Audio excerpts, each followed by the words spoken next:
I'm joined now by KHOU political analyst Brandon Rottinghouse. We're here to talk about the 17 constitutional amendments on the ballot here in Texas. A lot to talk about, and we're actually getting numbers and results in.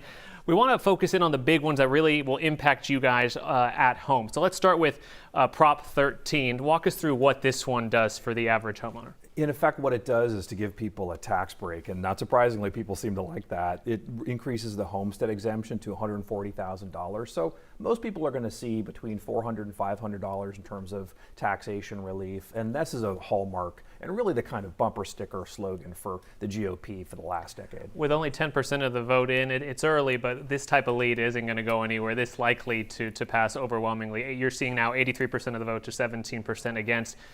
It's very unusual to vote against a tax break, paying lower property taxes, right? And I think when I spoke to Paul Betancourt, the state senator behind this proposition, a $484 approximate saving for the average Texas homeowner, a big deal.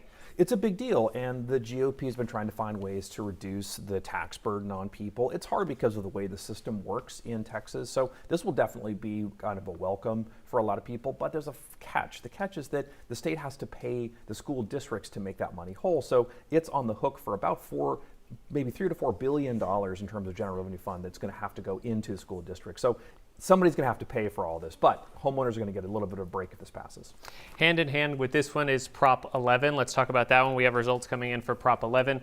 Talk about what Prop 11 does. Also, property tax relief. Yeah, very similar to that. It doesn't have a specific homestead number, but if you qualify in this case, if you're somebody who's elderly and disabled, then you get a break on your homestead exemption, which is really the primary way that people are taxed in Texas. This is a big concern for the GOP. They've talked a lot about how the tax burden is too high in Texas, so this is one way that they can reduce that. And so this one, 81% to 19%, also expected to pass. Seniors could be getting up to a $200,000 combined reduction in their property taxes. That's about a $900 reduction over time as they pay throughout the year. A big deal for Texas seniors and Texas homeowners. Len and Mia, will send it back to you.